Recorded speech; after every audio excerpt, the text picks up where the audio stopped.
So you just had your 6-week checkup with your OB and she gave you the all clear to resume all activities. And now you're thinking, great, I'm gonna start running again.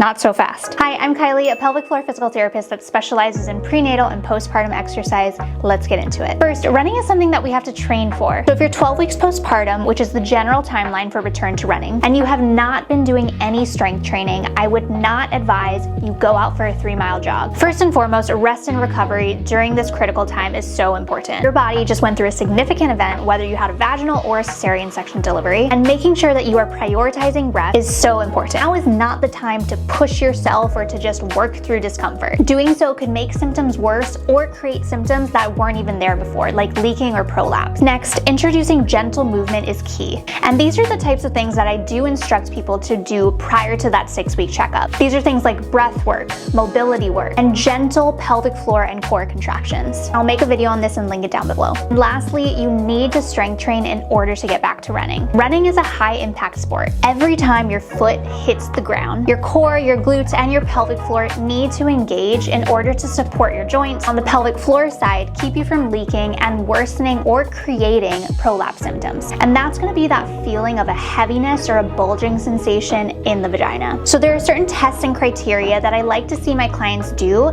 before giving the go-ahead to resume running. But before I give you those, just know that everyone's timeline for returning to running or plyometric type exercises is going to be so different. And when I'm assessing someone's ability to return to running, there are certain things that I'm taking into consideration. Like 1, how are you exercising pre-pregnancy? How are you exercising during pregnancy? How was your labor and delivery? What sorts of symptoms are you having right now? What's your core and glute strength looking like? And lastly, and I think this is the most important, how confident do you feel in your ability to return to running? I always tell my clients that you're gonna know your body way better than anyone ever will. So trust that you know what's best for yourself. Let's get into the things that I like to see you achieve before you lace up. And this goes for both vaginal and cesarean section deliveries. There are 3 types of tests that I'm gonna give you to assess your readiness to return to running. Number 1, pelvic floor tests. First of the pelvic floor tests are called quick flicks. A quick flick is a contraction of the pelvic floor muscles followed by a quick relaxation, and then repeating that. You need to be able to do 10 quick flicks with good speed and good control, feeling a definite on and a definite off. The second pelvic floor test is a max contraction. You should be able to maximally contract your pelvic floor muscles and hold that for 10 seconds while breathing, and then repeat that 5 times. And the last pelvic floor test that you should be able to do is a sub-max contraction. Think giving 50% effort and you're gonna hold that for 60 seconds. And that's a pretty long time. And this is why I like giving the homework of having my clients try to hold a Kegel while they're doing dishes or brushing their teeth. Try to attempt these tests in a variety of positions,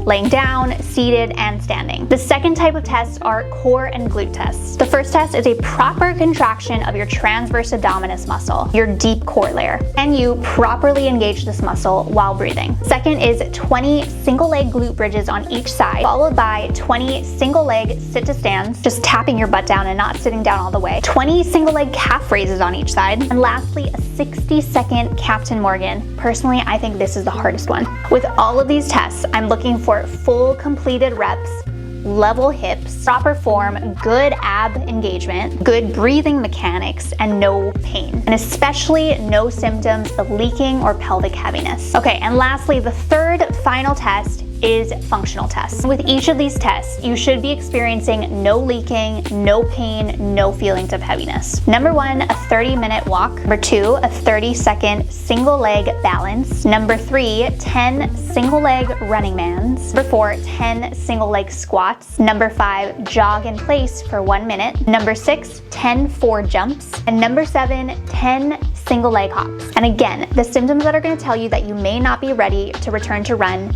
are pelvic heaviness or pressure, pain, or leaking. Okay, so those are the tests. Let's say you pass them with flying colors and you are ready to go. You're not going to try to aim for your personal record run during this first run postpartum. Instead, consider doing an interval style run. Maybe you run for 1 minute, then you walk for 2 minutes and repeat that 10 times. Or maybe you run for 2 minutes, walk for 2 minutes, repeat that 5 times. Play around with those intervals and just go based off of how you're feeling. Remember that these tests are looking more at your strength, not necessarily your endurance. So definitely go a little slower and a shorter distance than you're used to maybe during pregnancy or pre-pregnancy. Okay, I hope you found this video helpful. I hope you're excited to get back to running.